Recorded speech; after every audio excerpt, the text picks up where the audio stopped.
Hey, what's up everybody? Welcome back to the channel everyone and it's news time. তো বরাবরের মতো থাকছে আজকে অনেক ইন্টারেস্টিং নিউজ। দেখতে থাকুন ভিডিওটি, জানতে পারবেন অনেক কিছুই। তো প্রথমে আমরা ছোটখাটো বা দুই একটা ডিল দিয়ে শেষ করতে চাই।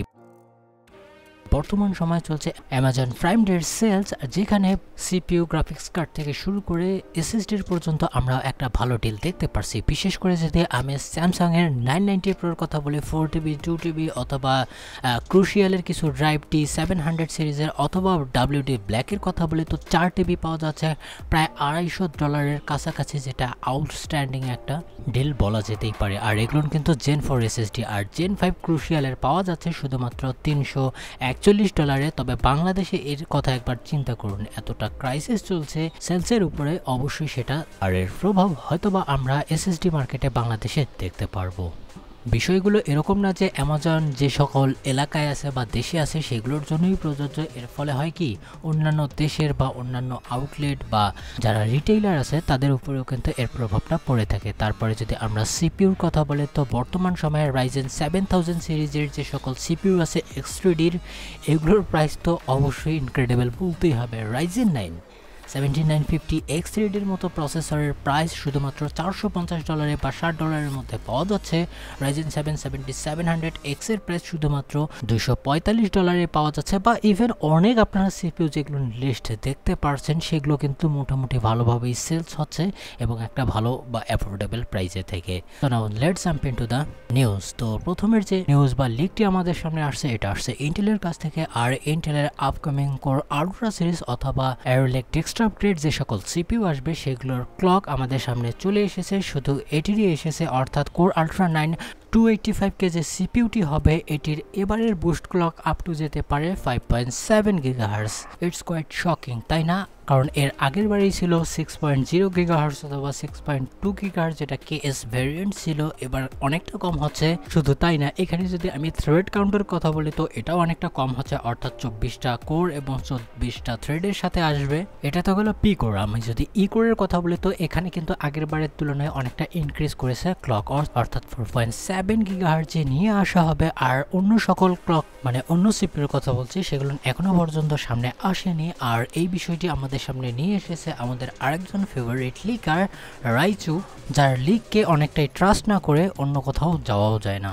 তবে ভাবছেন এবার হয়তোবা পারফরমেন্সে ইফেক্ট ফেলতে পারে ক্লক কমের জন্য, এরকমটা না। কারণ প্রতিটা আর্কিটেকচার চেঞ্জের ফলে বিভিন্ন প্রকার হেডরুম হাতে থাকে, তো সেক্ষেত্রে এই সমস্যাটা নাও হতে পারে। কারণ আমাদের যে ইন্টেলের যারা ইঞ্জিনিয়ার বা ডিজাইনার তারাই ভালো বুঝবে বিষয়গুলো। আর আপনাদের চিন্তিত হওয়ার কারণেই মোটামুটি ভালো পারফরমেন্স করবে। আর আপনারা হয়তো বা মনে করছেন যে গেমিং পারফরমেন্সেও ইফেক্ট ফেলতে পারে, মাইট বি হতেও পারে, আবার এর চেয়ে ভালো পারফরমেন্স করতে পারে। তবে ইতিমধ্যে অ্যারোলেকের জন্য একটা দুঃসংবাদ চলে এসেছে, কারণ এখানে একটা ইঞ্জিনিয়ারিং স্যাম্পেলে এর যে টি জাংশন টেম্পারেচার আছে এটা হয়তোবা হিট করতে পারে 105 ডিগ্রি সেলসিয়াস। অপরদিকে লুনার লেক আগের মতোই ধরে আছে 100 ডিগ্রি সেলসিয়াসে।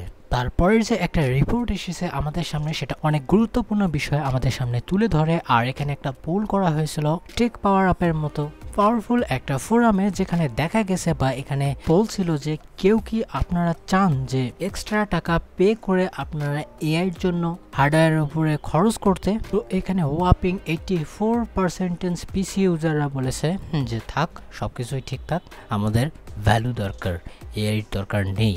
মানে সেভাবে ইচ্ছুক না, দিলে নিবে না এরকমটা না, তবে হ্যাঁ অতটাও ইচ্ছুক না এরকমটাই চলে এসেছে, যেটা এই পোলটা থেকেই আমরা বুঝতে পারছি। তারপরের যে নিউজটি আসছে বা রুমারটি আসছে, এটি আসছে এএমডির কাছ থেকে। আর এএমডি প্রিপেয়ারিং করতে যাচ্ছে $100 বা তার নিচের কিছু সিপিইউ নিয়ে AM5 সকেটের উপর। আপনারা বলতে পারেন যে অবশ্যই ইনক্রেডিবল একটা বিষয় হবে, তবে এখানে আমার কিছু কনসার্ন আছে। এখানে যদি Ryzen 3-র মতো সিপিইউ আসে, অবশ্যই আসবে, তো সেটি হয়তোবা খানিকটা ভ্যালু দিলেও এখানে অ্যাথলন তারা নিয়ে আসতে চলেছে।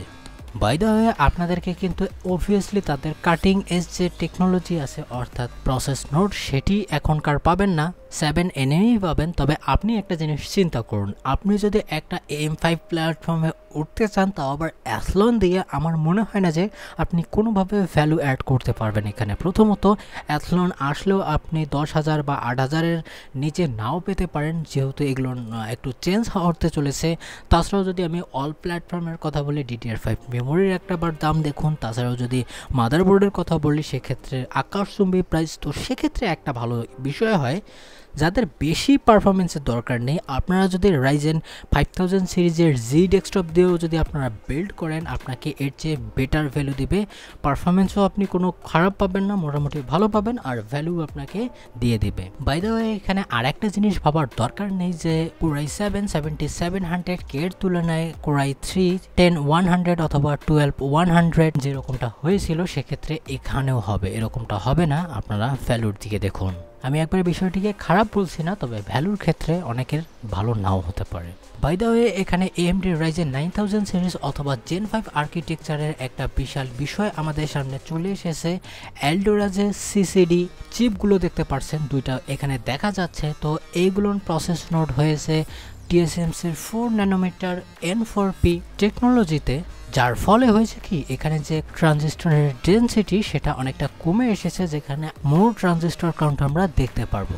আর যদি এখানে আগের বারের তুলনা করি তো সেক্ষেত্রে এখানে 27% ইনক্রিমেন্ট করতে পেরেছে, যার ইফেক্ট আমরা অবশ্যই পারফরমেন্সেই দেখতে পারবো।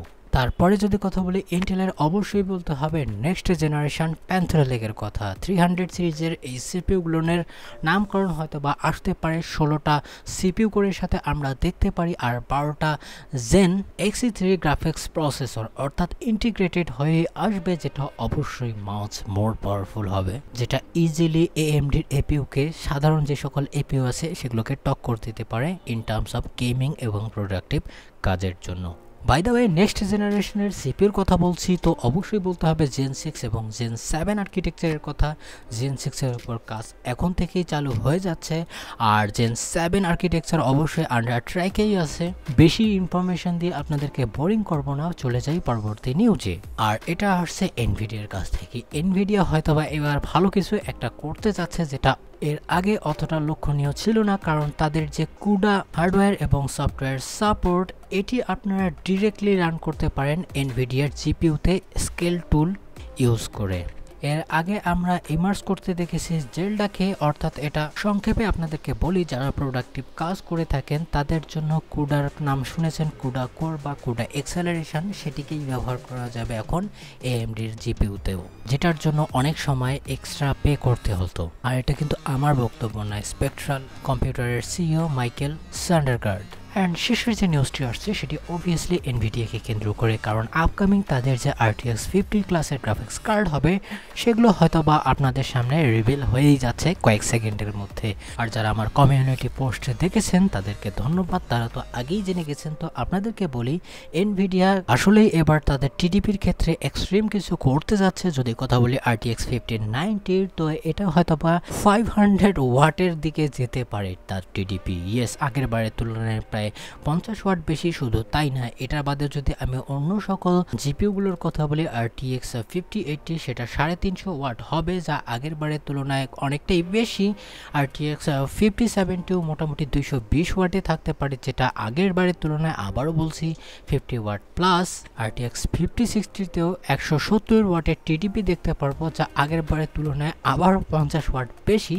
তবে সবচেয়ে ইন্টারেস্টিং পার্ট হচ্ছে, এবং আমাদের মতো বাজেট বা মিড রেঞ্জ ক্যাটাগরির গেমারদের কথা চিন্তা করে হয়তো বা RTX 5050 নিয়ে আসতে পারে। হ্যাঁ, এটার টিডিপি একটু ঠিকই বলবো আমি, শুধুমাত্র 100 ওয়াট এটা কনজিউম করবে। যদি ভালো পারফরমেন্স দেয় তো সেক্ষেত্রে আমরা 100 ওয়াটকে কনসিডার করতেই পারি, যেটা আগের বারের বললে ভুল হবে। একবারে 300 ক্লাসে এসেছিল RTX 3050-র মতো জিপিইউ। তো সেক্ষেত্রে তো কি বলবো, এটা আমাদের সামনে চলে এসেছে, এটা একটা গুড নিউজ। আর এই গুড নিউজটা দেওয়ার পিছনের একজনেরই হাত আছে, সেটা হচ্ছে সিসনিক, অর্থাৎ তারা পাওয়ার সাপ্লাই মেক করে থাকে। তো তাদের লিস্টে কিন্তু এই জিনিসটা দেখা গেছে যে RTX 5090 থেকে RTX 5050 পর্যন্ত হয়তো বা আমরা দেখতে পারি। তাই ধরেই নিন যে RTX 5050 আসবে। তবে হ্যাঁ, একটু ওয়েট করতে হবে আপনাদেরকে, ফ্ল্যাগশিপের সাথে এটা পাবেন না। তবে কথায় আছে না, নাই মামার থেকে কানা মামা ভালো। বাকিটা আপনাদের উপর নির্ভর করবে আপনারা নেবেন কি না।